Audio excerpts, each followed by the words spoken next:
नमस्कार बंधुरा नतून एक भिडियोते आपनादेर प्रत्येके जानाई स्वागतम। এই মুহূর্তে আবহাওয়ার গুরুত্বপূর্ণ খবর। নিম্নচাপ অক্ষরেখা এবং সেই সঙ্গে ঘূর্ণাবর্তের কারণে বাংলার জেলায় জেলায় শুরু হয়েছে ঝড় বৃষ্টি। গতকাল থেকেই ঝড় বৃষ্টি হচ্ছে রাজ্যের বেশ কয়েকটা জেলায়। যেমনটা গতকাল সন্ধ্যার পরে বজ্রগর্ভ মেঘ তৈরি হয়েছিল এবং তা থেকে দক্ষিণবঙ্গে এবং তারপরে উত্তরবঙ্গের বিভিন্ন জেলায় বজ্রবিদ্যুৎ সহ ঝড় বৃষ্টি হয়েছে। সঙ্গে ভারী বৃষ্টিও কিন্তু কিছু কিছু জেলার মধ্যে রেকর্ড হয়েছে। তো সেই মতো কিন্তু আজও সম্ভাবনা ছিল ঝড় বৃষ্টির এবং আজকে সন্ধ্যার পরে প্রথমে পশ্চিমাঞ্চলের জেলাগুলো, তারপরে আস্তে আস্তে গোটা দক্ষিণবঙ্গের বিস্তীর্ণ অংশেই শুরু হয়ে গেছে ঝড় বৃষ্টি। আজকে মধ্যরাতের দিকে উত্তরবঙ্গেও কিন্তু শুরু হবে ভারী বৃষ্টিপাত এবং সেই সঙ্গে আগামীকাল অতি ভারী বৃষ্টিপাতের সম্ভাবনা রয়েছে উত্তরবঙ্গে। প্রায় প্রত্যেক দিনই ঝড় বৃষ্টির কারণে বাংলার ধান চাষিরা এই মুহূর্তে দুশ্চিন্তার মধ্যে রয়েছে, কারণ মাঠে অনেকেরই ধান পেকে গেছে, কাটার মতো হয়ে গেছে, কিন্তু এই ঝড় বৃষ্টি দুর্যোগের কারণে অনেকে ধান কাটতে পারছে না। অনেক চাষি ভাইরা আমাদের ভিডিও দেখেন এবং ফলো করেন, রেগুলার আপডেট দেখেন। তো অনেকেই কমেন্ট করে জিজ্ঞাসা করেছিলেন যে কবে থেকে আবহাওয়া পরিষ্কার হতে পারে, কবে থেকে ঝড় বৃষ্টি কিছুটা কমতে পারে, যাতে তারা ধানটা কাটতে পারে এবং অন্যান্য কাজ করতে পারে, অর্থাৎ মাঠের কাজগুলো সেরে নিতে পারে। তো সে বিষয়ে নতুন বেশ কিছু আপডেট আবহাওয়া দপ্তর থেকে দেওয়া হয়েছে। আলিপুর আবহাওয়া দপ্তর জানিয়েছে পশ্চিমবঙ্গের 23টা জেলার মধ্যে আগামী দিনগুলিতে কেমন কি বৃষ্টিপাত থাকবে, কোন কোন দিন ঝড় বৃষ্টির সম্ভাবনা রয়েছে এবং নতুন করে কি কি ওয়ার্নিং দেওয়া হয়েছে, সমস্ত কিছু আজকের ভিডিওতে আপনাদেরকে জানাবো এই ভিডিওটার মাধ্যমে। তো ভিডিওটা ভালো লাগলে এবং ইনফরমেটিভ বলে মনে হলে অবশ্যই আপনারা ভিডিওটা একটি করে লাইক করে দেবেন, অবশ্যই ভিডিওটি প্রচুর শেয়ার করে দেবেন। সেই সঙ্গে নতুন দর্শক হয়ে থাকলে লেটেস্ট ভিডিওর আপডেট সর্বপ্রথমে পাওয়ার জন্য চ্যানেলটিকে সাবস্ক্রাইব করে নিয়ে পাশে থাকা বেল আইকনে ক্লিক করে অল নোটিফিকেশান অপশানটিকে অন করে রাখবেন। লেটেস্ট আপডেট আপনারা সবার প্রথমে পেয়ে যাবেন। সেই সঙ্গে আমাদের ভিডিওটি আপনি এই মুহূর্তে কোন জেলা থেকে দেখছেন অবশ্যই আপনাদের জেলার নামটি কমেন্টে লিখে জানিয়ে দেবেন। সেই সঙ্গে আপনাদের জেলায় এই মুহূর্তে আবহাওয়ার অবস্থা কেমন রয়েছে, ঝড় বৃষ্টি কি শুরু হয়ে গেছে, নাকি বৃষ্টিপাত চলছে, নাকি বৃষ্টি ছেড়ে গেছে, অবশ্যই কিন্তু কমেন্টে লিখতে ভুলবেন না। বন্ধুরা, শুরুতে আমরা দেখে নেব আজকে এই মুহূর্তে লেটেস্ট স্যাটেলাইট ইমেজে কী কী পরিবর্তন আসলো। তো আমরা দেখতে পাচ্ছি গাঙ্গেয় পশ্চিমবঙ্গের ওপরে প্রচণ্ড ভারী বজ্রগর্ভ মেঘ তৈরি হয়েছে।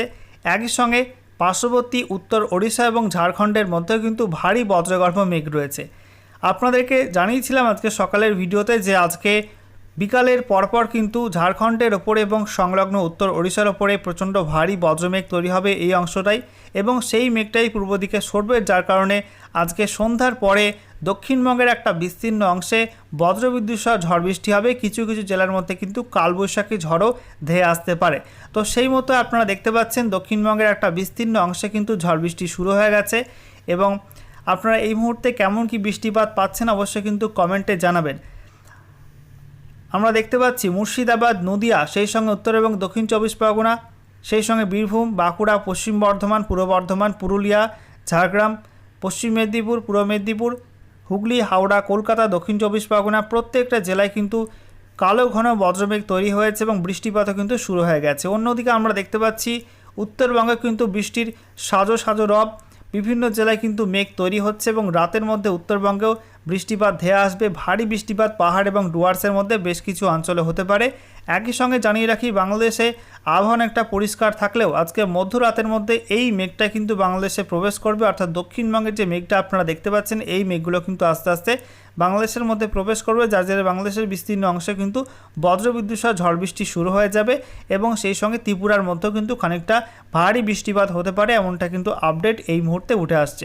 এবং আগামীকাল সকালের দিকেও কিন্তু মেঘলা আকাশ থাকবে ঝাড়খণ্ড, গাঙ্গেয় পশ্চিমবঙ্গের বিভিন্ন অঞ্চলে, উত্তরবঙ্গের মধ্যে এবং উত্তর ওড়িশার মধ্যেও কিছুটা মেঘলা আকাশ থাকবে এবং সেই সঙ্গে বাংলাদেশের বিস্তীর্ণ অংশে, একই সঙ্গে উত্তর পূর্ব ভারতের প্রত্যেক রাজ্যে, ত্রিপুরা, আসাম, মেঘালয়, এইসব রাজ্যগুলোর মধ্যে কিন্তু সকালের দিকে মেঘলা মেঘলা আকাশ থাকবে। তবে বেলা হলে কিন্তু আবহাওয়া কিছুটা পরিষ্কার হতে পারে এবং আগামীকাল এবং তারপরে পরশু দিন অর্থাৎ 1 মে এবং 2 মে এই দুদিন কিন্তু কিছুটা আবহাওয়ার উন্নতি হতে পারে, তবে বিক্ষিপ্ত ঝড় বৃষ্টি কিন্তু লেগেই থাকবে।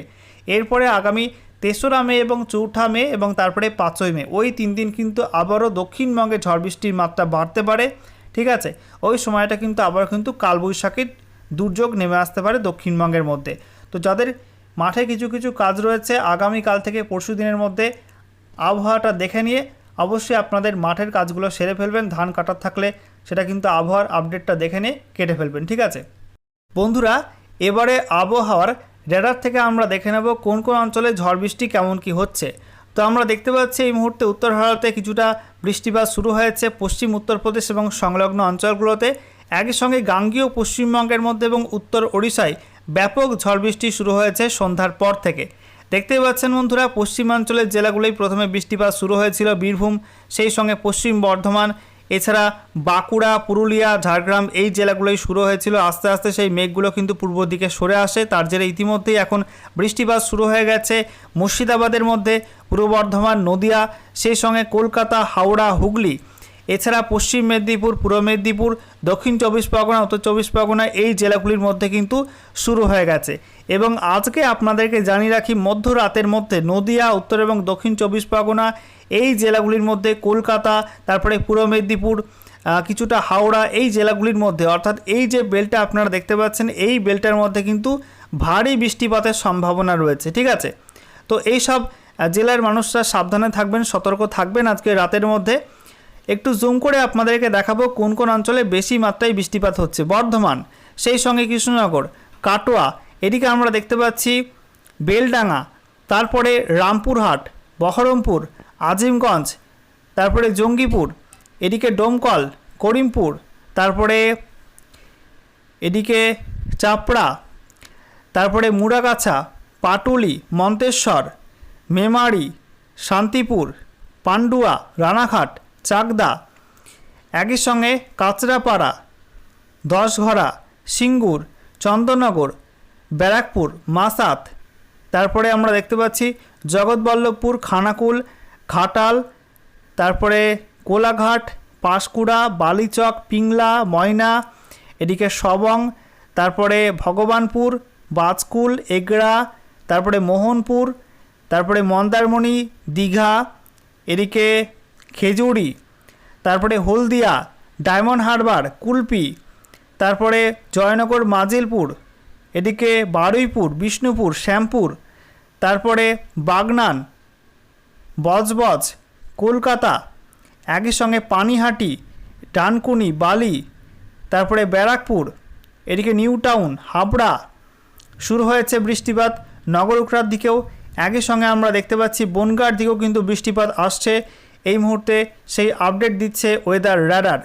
অন্যদিকে আমরা দেখতে পাচ্ছি উত্তরবঙ্গের বৃষ্টিপাত কিন্তু শুরু হয়নি, তবে মধ্যরাতের দিকে শুরু হয়ে যাবে। হ্যাঁ, কিছুটা বৃষ্টিপাত কিন্তু শুরু হয়েছে দার্জিলিং এবং কালিম্পংয়ের দিকে, আমরা দেখতে পাচ্ছি লাভা, ওলদাবাড়ি, দার্জিলিং, ঠিক আছে, এছাড়া কালিম্পং, নামচি, গরুবাথান, এই অংশগুলোই সেবকের দিকে কিছুটা হালকা বৃষ্টিপাত শুরু হয়ে গেছে। মধ্যরাতে বৃষ্টিটা বাড়বে এবং ভারী বৃষ্টিপাত কিন্তু নেমে আসবে দার্জিলিং, জলপাইগুড়ি, আলিপুরদুয়ার, কোচবিহার, এই জেলাগুলির মধ্যে কিন্তু ভারী বৃষ্টিপাত নেমে আসবে।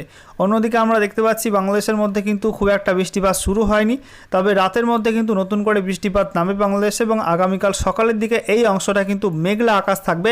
বেলা হলে কিছুটা আবহাওয়ার উন্নতি হতে পারে এবং আগামীকাল তারপরে পরশুদিন এই সময়টায় কিছুটা ঝড় বৃষ্টির সম্ভাবনা কম থাকবে গাঙ্গেয় পশ্চিমবঙ্গের মধ্যে, অর্থাৎ দক্ষিণবঙ্গের জেলাগুলির মধ্যে এবং সংলগ্ন বাংলাদেশের মধ্যে। ঠিক আছে, তবে কিছু কিছু অংশে কিন্তু লোকাল মেঘ থেকে বৃষ্টি হতে পারে। তো পুরোপুরি আকাশ ক্লিয়ারের কিন্তু কোনো গ্যারান্টি আপাতত নেই।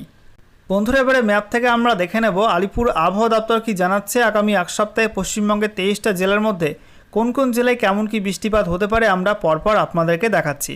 তো বলা হচ্ছে আজকের বাকি সময়টা অর্থাৎ মধ্যরাতে এবং তারপরে আগামীকাল 1 মে 2026 সকাল 8:30 পর্যন্ত সময়ের মধ্যে পশ্চিমবঙ্গের উত্তরবঙ্গের প্রত্যেক জেলা দার্জিলিং, কালিম্পং, জলপাইগুড়ি, আলিপুরদুয়ার, কোচবিহার, উত্তর দিনাজপুর, দক্ষিণ দিনাজপুর, মালদা, একই সঙ্গে দক্ষিণবঙ্গের প্রত্যেক জেলা অর্থাৎ মুর্শিদাবাদ, নদিয়া, বীরভূম, পশ্চিম বর্ধমান, পূর্ব বর্ধমান, হুগলি, হাওড়া, কলকাতা, উত্তর এবং দক্ষিণ চব্বিশ পরগনা, বাঁকুড়া, পুরুলিয়া, ঝাড়গ্রাম, পশ্চিম মেদিনীপুর, পূর্ব মেদিনীপুর, অর্থাৎ গোটা রাজ্য জুড়ে কিন্তু ওয়াইড স্প্রেড রেনের সম্ভাবনা রয়েছে। অর্থাৎ গোটা রাজ্যে 76 থেকে 100% অঞ্চলেই বৃষ্টিপাতের সম্ভাবনা রয়েছে আগামীকাল সকাল 8:30 পর্যন্ত সময়ের মধ্যে। তো বুঝতেই পারছেন বৃষ্টিপাত কিন্তু প্রত্যেক জেলাতেই হবে কম বেশি এদিক ওদিক করে। এরপর আগামীকাল 1 মে 2026 সকাল 8:30 থেকে 2 মে 2026 সকাল 8:30 পর্যন্ত সময়ের মধ্যে উত্তরবঙ্গের প্রত্যেক জেলায় কিন্তু ওয়াইড স্প্রেড রেন রয়েছে, অর্থাৎ দার্জিলিং, কালিম্পং, জলপাইগুড়ি, আলিপুরদুয়ার, কোচবিহার, উত্তর দিনাজপুর, দক্ষিণ দিনাজপুর, মালদা, গোটা উত্তরবঙ্গ জুড়েই কিন্তু ভালো পরিমাণ বৃষ্টির সম্ভাবনা আছে। বলা হচ্ছে উত্তরবঙ্গে বৃষ্টিপাতের সম্ভাবনা 76 থেকে 100% অঞ্চলে থাকবে। একই সঙ্গে দক্ষিণবঙ্গের সম্ভাবনা কিন্তু একটু কমে যাবে। দক্ষিণবঙ্গের প্রত্যেক জেলাতেই বলা হয়েছে ফেয়ারলি ওয়াইড স্প্রেড রেনের সম্ভাবনা আছে, অর্থাৎ দক্ষিণবঙ্গের মধ্যে আগামীকাল 51 থেকে 75% অঞ্চলে বৃষ্টিপাত হতে পারে। ঠিক আছে, এরপরে দেখুন বন্ধুরা, 2রা মে 2026 সকাল 8:30 থেকে 3রা মে 2026 সকাল 8:30 পর্যন্ত সময়ের মধ্যে উত্তরবঙ্গে পাহাড় এবং ডুয়ার্সের 5 জেলা অর্থাৎ দার্জিলিং, কালিম্পং, জলপাইগুড়ি, আলিপুরদুয়ার, কোচবিহারে বেশি মাত্রায় বৃষ্টি হবে। ওয়াইড স্প্রেড রেনের সম্ভাবনা আছে এই 5 জেলায়, অর্থাৎ এই 5 জেলার মধ্যে 76 থেকে 100% অঞ্চলেই বৃষ্টিপাত থাকবে ওই দিন। একই সঙ্গে উত্তর দিনাজপুর, দক্ষিণ দিনাজপুর, মালদা একটু বৃষ্টিপাতের সম্ভাবনা কম থাকবে। ওই 3 জেলাতে ফেয়ারলি ওয়াইড স্প্রেড রেনের কথা বলা হয়েছে, অর্থাৎ ওই সব জেলার মধ্যে অর্থাৎ এই 3 জেলাগুলির মধ্যে 51 থেকে 75% অঞ্চলেই বৃষ্টিপাতের সম্ভাবনা থাকবে। একই সঙ্গে দক্ষিণবঙ্গের মধ্যে আমরা দেখতে পাচ্ছি বাঁকুড়া, সেই সঙ্গে পশ্চিম মেদিনীপুর, পূর্ব মেদিনীপুর, উত্তর 24 পরগনা, দক্ষিণ 24 পরগনা এই জেলাগুলির মধ্যে বলা হয়েছে ফেয়ারলি ওয়াইড স্প্রেড রেনের সম্ভাবনা রয়েছে ওই দিন, অর্থাৎ 51 থেকে 75% অঞ্চলেই এই জেলাগুলির মধ্যে বৃষ্টিপাত হতে পারে।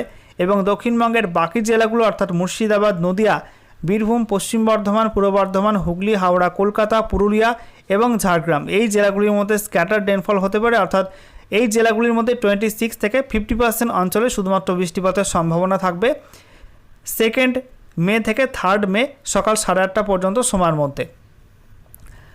আচ্ছা, এরপর দেখুন বন্ধুরা, বলা হচ্ছে 3 মে 2026 সকাল 8:30 থেকে অর্থাৎ রবিবার সকাল 8:30 থেকে 4 মে 2026 সকাল 8:30 পর্যন্ত অর্থাৎ সোমবার সকাল 8:30 পর্যন্ত সময়ের মধ্যে উত্তরবঙ্গে পাহাড় এবং ডুয়ার্সের প্রত্যেক জেলায় বেশি মাত্রায় বৃষ্টি থাকবে। দার্জিলিং, কালিম্পং, জলপাইগুড়ি, আলিপুরদুয়ার, কোচবিহারে ওয়াইড স্প্রেড রেন হবে, অর্থাৎ বেশি মাত্রায় বৃষ্টি হবে। এই জেলাগুলির মধ্যে 76 থেকে 100% অঞ্চলে বৃষ্টিপাত থাকবে। তবে উত্তর দিনাজপুর, দক্ষিণ দিনাজপুর, মালদা এই জেলাগুলো একটু কম বৃষ্টি হবে। এই জেলাগুলির মধ্যে 51 থেকে 75% অঞ্চলে বৃষ্টিপাতের সম্ভাবনা রয়েছে ওই দিন, অর্থাৎ ফেয়ারলি ওয়াইড স্প্রেড রেনের কথা বলা হয়েছে। অন্যদিকে দক্ষিণবঙ্গের প্রত্যেক জেলাতে কিন্তু একই রকম বৃষ্টিপাত হবে না। আমরা দেখতে পাচ্ছি উত্তর 24 পরগনা, দক্ষিণ 24 পরগনা, হাওড়া, পশ্চিম মেদিনীপুর এই 4 জেলায় বেশি মাত্রায় বৃষ্টিপাতের সম্ভাবনা আছে। ওই 4 জেলার মধ্যে 51 থেকে 75% অঞ্চলে বৃষ্টিপাতের সম্ভাবনা থাকবে, অর্থাৎ ফেয়ারলি ওয়াইড স্প্রেড রেনের সম্ভাবনা আছে এই 4 জেলায়। এছাড়া বাকি জেলাগুলো অর্থাৎ মুর্শিদাবাদ, নদিয়া, বীরভূম, পশ্চিম বর্ধমান, পূর্ব বর্ধমান, হুগলি, কলকাতা, পূর্ব মেদিনীপুর, বাঁকুড়া, পুরুলিয়া, ঝাড়গ্রাম এই জেলাগুলির মধ্যে স্ক্যাটার রেনফলের সম্ভাবনা আছে, অর্থাৎ এই জেলাগুলির মধ্যে 26 থেকে 50% অঞ্চলে বৃষ্টিপাতের সম্ভাবনা থাকবে এবং স্ক্যাটার রেনফলের কথা বলা হয়েছে ওই সময়টার মধ্যে। আচ্ছা, এরপরে আমরা দেখে নেব 4 মে 2026 সকাল 8:30 থেকে 5 মে 2026 সকাল 8:30 পর্যন্ত সময়ের মধ্যে উত্তরবঙ্গে বৃষ্টিপাতের মাত্রা কিন্তু একটু কমে যাবে। বলা হচ্ছে উত্তরবঙ্গের প্রত্যেক জেলাতেই ফেয়ারলি ওয়াইড স্প্রেড রেন থাকবে, অর্থাৎ উত্তরবঙ্গে 51 থেকে 75% অঞ্চলে বৃষ্টিপাতের সম্ভাবনা থাকবে ওই সময়টার মধ্যে। এবং এই সময়টাই দক্ষিণবঙ্গে কিন্তু আবার বৃষ্টিপাত বেড়ে যাবে। তো বুঝতেই পারছেন যে 4 মে থেকে আবার কিন্তু দক্ষিণবঙ্গের বৃষ্টি বাড়বে, অর্থাৎ সোমবার থেকে বৃষ্টি বাড়বে দক্ষিণবঙ্গে, যেখানে সোমবার থেকে দক্ষিণবঙ্গের প্রত্যেক জেলায় ওয়াইড স্প্রেড রেনের কথা বলা হয়েছে, প্রত্যেক জেলায় কম বেশি বৃষ্টি হবে। বলা হচ্ছে দক্ষিণবঙ্গের মধ্যে 76 থেকে 100% অঞ্চলে ওই দিন বৃষ্টিপাতের সম্ভাবনা থাকবে। আচ্ছা, এরপরে দেখুন বন্ধুরা, বলা হচ্ছে 5 মে 2026 সকাল 8:30 থেকে 6 মে 2026 সকাল 8:30 পর্যন্ত সময়ের মধ্যে উত্তরবঙ্গের প্রত্যেক জেলায় ফেয়ারলি ওয়াইড স্প্রেড রেনের সম্ভাবনা আছে, অর্থাৎ উত্তরবঙ্গের 51 থেকে 75% অঞ্চলে বৃষ্টিপাতের সম্ভাবনা থাকবে ওই সময়টার মধ্যে। এছাড়া দক্ষিণবঙ্গে একই ফেয়ারলি ওয়াইড স্প্রেড রেনের সম্ভাবনা আছে, অর্থাৎ দক্ষিণবঙ্গের মধ্যেও 51 থেকে 75% অঞ্চলে বৃষ্টিপাতের সম্ভাবনা থাকবে এই সময়টার মধ্যে। ঠিক আছে। আচ্ছা, এরপরে দেখুন বন্ধুরা, বলা হচ্ছে 6 মে 2026 সকাল 8:30 থেকে 7 মে 2026 সকাল 8:30 পর্যন্ত সময়ের মধ্যে উত্তরবঙ্গে পাহাড় এবং ডুয়ার্সের জেলাগুলো অর্থাৎ দার্জিলিং, কালিম্পং, জলপাইগুড়ি, আলিপুরদুয়ার, কোচবিহারে সেখানে ফেয়ারলি ওয়াইড স্প্রেড রেনের সম্ভাবনা আছে, অর্থাৎ 51 থেকে 75% অঞ্চলে বৃষ্টিপাতের সম্ভাবনা থাকবে। এছাড়া উত্তর দিনাজপুর, দক্ষিণ দিনাজপুর, মালদা এই 3 জেলা এবং দক্ষিণবঙ্গের প্রত্যেক জেলায় কিন্তু স্ক্যাটার রেনফলের সম্ভাবনা আছে, অর্থাৎ দক্ষিণবঙ্গের জেলাগুলির মধ্যে এবং উত্তরবঙ্গের এই 3 জেলাগুলির মধ্যে 26 থেকে 50% অঞ্চলে শুধুমাত্র বৃষ্টিপাতের সম্ভাবনা থাকবে 6 মে থেকে 7 মে 2026 সকাল 8:30 পর্যন্ত সময়ের মধ্যে। তো বুঝতেই পারলেন বন্ধুরা যে আগামীকাল এবং তারপরে পরশুদিন কিছুটা বৃষ্টিপাত কমতে পারে, তা পুরোপুরি কিন্তু কমবে না দক্ষিণবঙ্গে, তবে আগামীকাল এবং পরশুদিন উত্তরবঙ্গে বৃষ্টি বাড়বে। তারপরে কিন্তু আবারও 4 মে এবং 5 মে এই সময়টা, একই সঙ্গে 3রা মে, এই 3 দিন কিন্তু দক্ষিণবঙ্গে বেশি মাত্রায় বৃষ্টি হতে পারে। এবং তারপরে 6 মে থেকে 7 মে এই সময়টার মধ্যে আবারও কিন্তু বৃষ্টিপাত কমে যাবে দক্ষিণবঙ্গের মধ্যে। তো এই আবহাওয়ার কন্ডিশন থাকতে পারে। এই আবহাওয়ার কন্ডিশন বুঝে আপনারা আপনাদের কাজকর্মগুলো করবেন, অর্থাৎ মাঠে কোনো ফসল তোলার থাকলে সেগুলো কিন্তু তুলতে পারেন এগুলোর ভিত্তিতে।